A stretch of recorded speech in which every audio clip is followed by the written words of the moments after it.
What happens when a trail of footprints leads into the dead of night and simply stops? 1959, a winter night in the Ural Mountains. 9 experienced hikers make camp. The wind howls against their tent, but a different sound cuts through the storm. A knife slashing the canvas from the inside.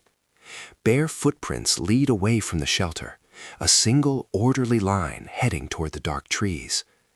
What investigators find is a scene of pure contradiction, a carefully prepared camp violently abandoned.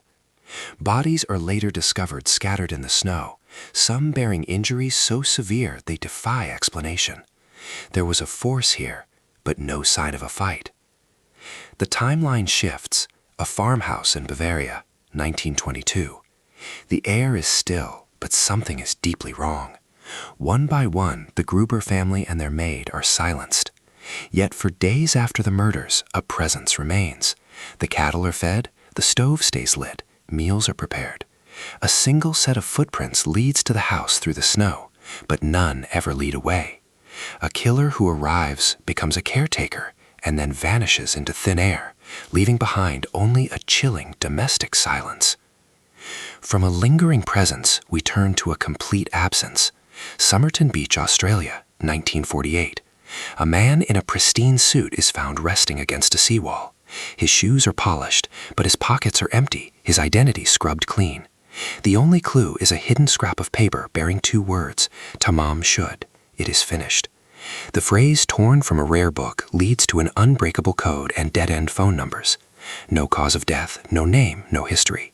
Just an unsolvable riddle and a life that ended before it ever seemed to begin. Fast forward to Northern California, 1978. 5 young men drive home from a basketball game and are never seen alive again.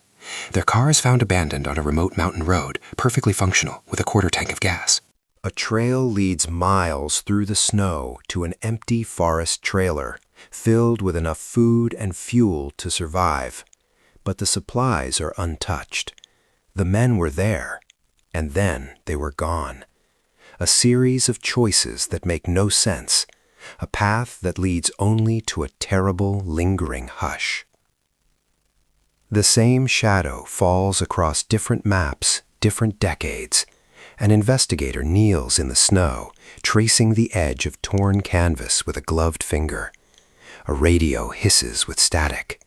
The footprints lead away from the known world, and then they simply disappear. As observers, we search for patterns, for threads in a frayed map. We look for rational answers. Extreme weather can force irrational choices.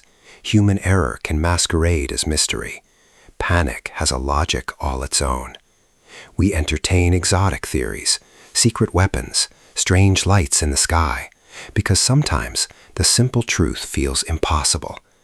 But when all logical explanations are exhausted, when the facts have been checked and the chill still remains, what do we do with a fear that refuses to melt away? For the living, the ache is absorbed into memory. A sister rereads old letters. A community turns rumor into folklore. Today, thousands of digital detectives map timelines and analyze photographs, sometimes uncovering small, vital truths. But this same energy can amplify grief and fuel false narratives. In our search for answers, we must remember the human cost, because some doors will never be opened, some questions will never be answered, and that final, unbreakable silence is also part of the story.